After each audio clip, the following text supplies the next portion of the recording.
여러분, 우리는 지금까지 창세기 말씀을 통해서 요셉의 삶을 추적하고 있어요. 요셉이라는 이름을 들으면 가장 먼저 어떤 이미지가 여러분 머리에서는 떠오르십니까? 형들에게 억울하게 배신당하고 낯선 땅에서 누명을 쓰고 감옥에까지 갔지만 꾹 참고 잘 견뎠더니 마침내 애굽이라는 거대한 나라의 인자가 되었다라는 이야기. 그래서 나도 지금 내 몫의 고난을 꾹 참고 견디면 언젠가 저렇게 큰 보상을 받게 될 거야라는 영웅담으로 읽으면 된다고 했습니까? 안 된다고 했습니까? 안 된다고 했죠. 요셉은 13년이라는 길고 깜깜한 세월 동안 그는 자기의 힘으로 먼지만큼도 상황을 바꿀 수 없다라는 철저한 무력함을 통과해야만 됐어요. 그리고 그 끝에서 하나님의 손길은 요셉을 나 혼자 잘 먹고 잘 사는 성공한 영웅이 아니라 나를 통해 수많은 누군가를 살려내는 생명의 통로로 빚어내셨던 거예요. 오늘 절망의 감옥에서 생명의 통로로 이어지는 요셉의 발자취를 하나하나 따라가 보면 팍팍한 그리고 버거운 우리의 일상을 이제 어떤 눈으로 바라보며 살아내야 할지를 우리가 함께 말씀을 통해서 알아내길 바랍니다.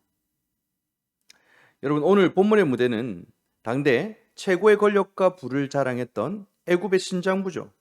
살아있는 신이라 불리며 세상 모든 것을 자기 뜻대로 지락펴락할 수 있다라고 믿었던 절대 권력자 바로가 어느 날 기이한 악몽을 꾸고 식은땀을 흘리며 깨어나는 것으로 이 일이 시작되는 거예요.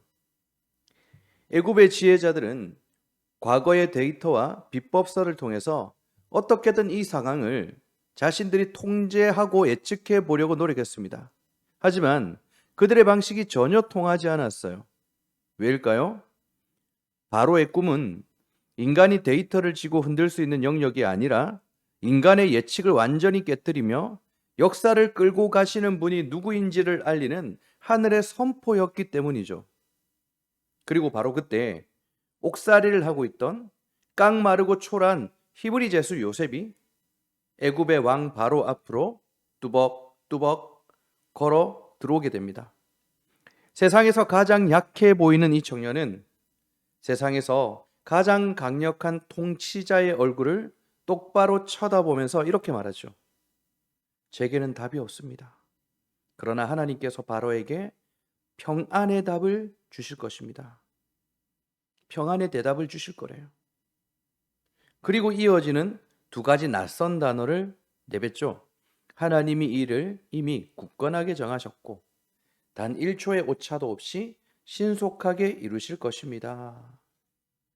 여러분, 이 요셉의 선포는요, 제국의 중심에 던져진 거대한 파문이 되었습니다. 바로의 지혜자들은 늘 자신들이 이 상황을 쥐고 흔들기 위해서 애썼어요. 그런데 요셉은 우리가 쥐고 있는 손을 펴고 그분의 뜻에 온전히 기대해야 한다라는 것을 선언하고 있는 내용이거든요. 여러분, 이 선포 앞에 어떤 일이 벌어집니까? 본문 38절을 보십시오. 스스로를 살아있는 신이라 부르던 제국의 절대 권력자 바로가 일개 히브리 노예를 향해서 이렇게 외칩니다. 이와 같이 하나님의 영에 감동된 사람을 우리가 어찌 찾을 수 있으리요?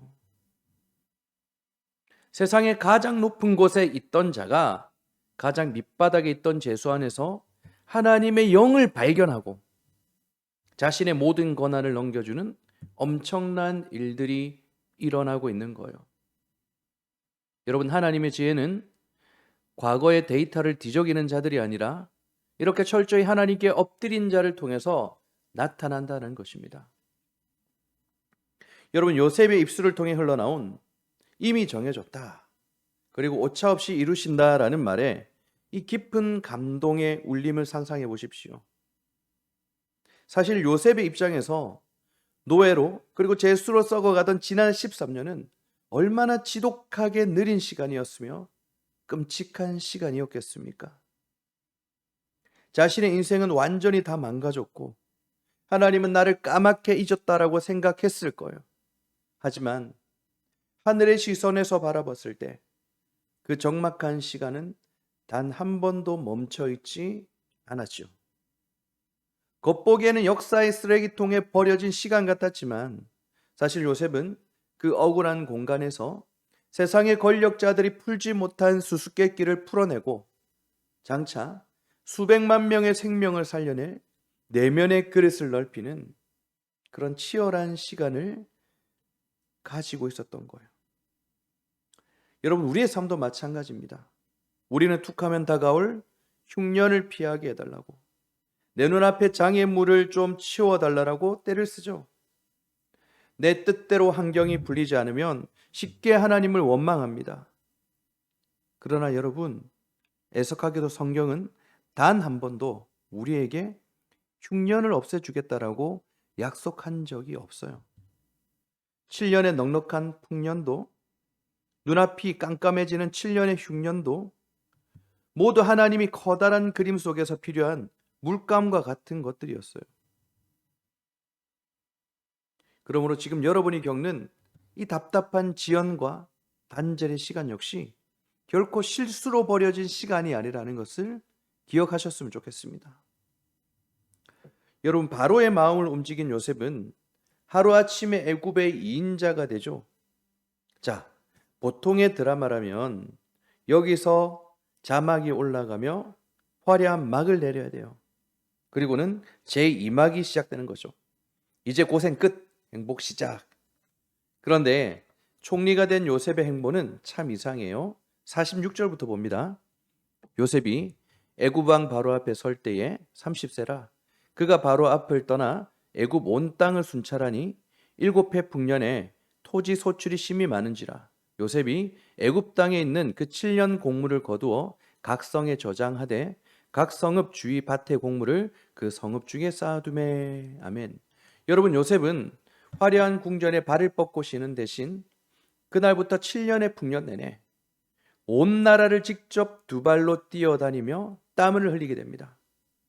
그의 목에 걸린 번쩍이는 금사슬과 인장 반지는 지난날의 고생을 보상받는 승리의 전리품이 아니라 곧 다가올 끔찍한 굶주림에서 수많은 사람들의 생명을 살려주기 위해 기꺼이 자기 어깨에 짊어져야 될 거룩하고 무거운 책임의 무게였던 거예요.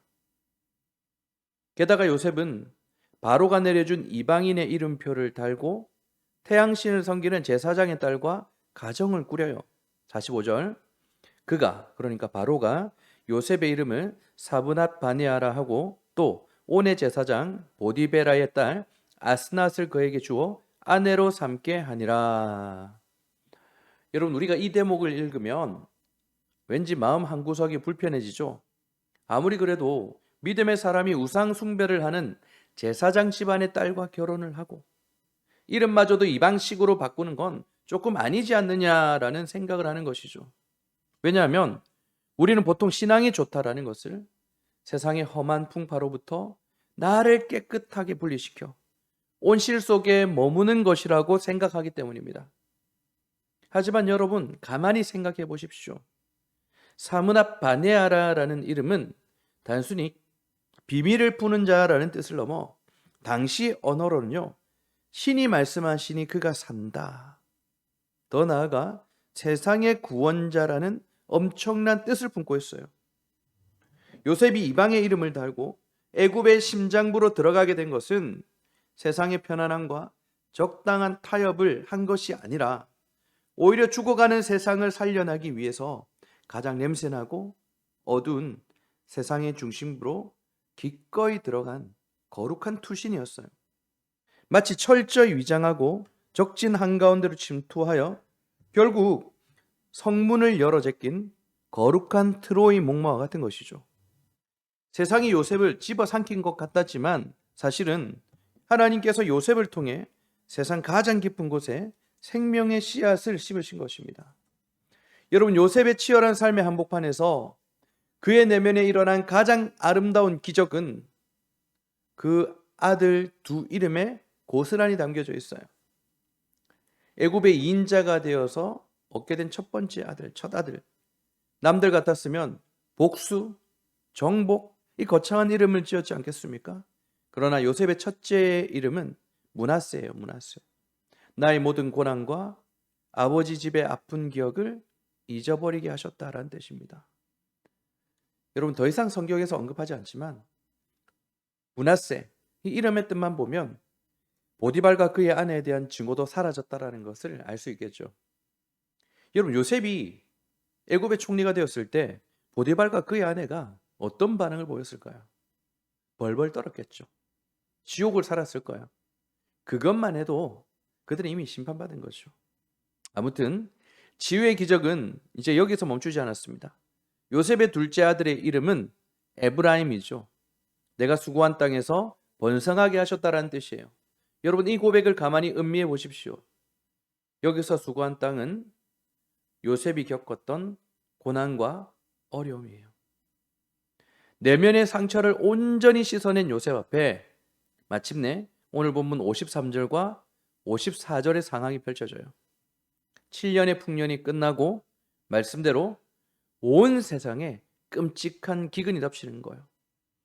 애굽 백성들조차 굶주림에 지쳐 바로에게 부르짖자 바로는 요셉에게 가서 그가 이르는 대로 하라라고 명령하죠. 자, 그때 요셉이 어떻게 합니까? 56절.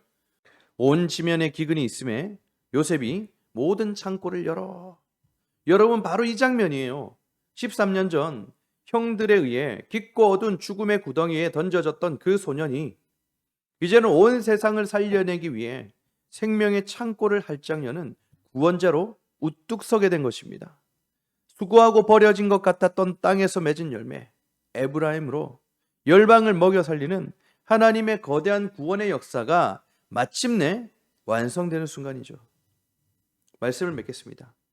여러분, 애굽의 모든 부귀영화를 틀어지고 있던 권력자가 극도의 두려움 앞에서 한없이 작아지고 무너졌던 그 순간, 세상에서 가장 버림받고 연약했던 제수 요셉의 입술을 통해서 온 세상을 먹여 살릴 생명의 길이 활짝 열렸습니다.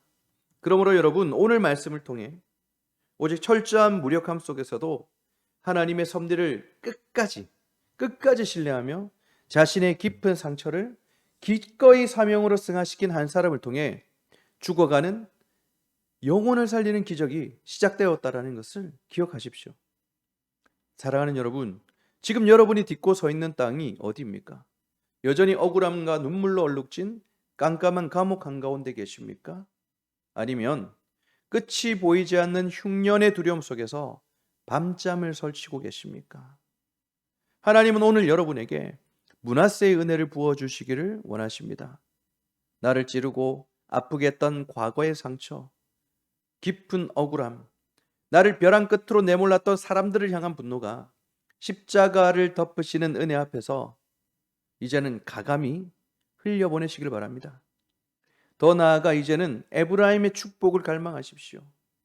여러분이 눈물 흘리며 땀 흘렸던 바로 그 척박한 일터와 가정, 그리고 그 고난의 한복판에서 마침내 많은 사람을 살려낼 생명의 열매를 풍성하게 맺으실 하나님의 놀라운 반전을 기대하시기 바랍니다. 우리는 이 땅에 나 혼자 상처 없이 나 혼자 잘 먹고 잘 살기 위해서 부름을 받은 게 아닙니다.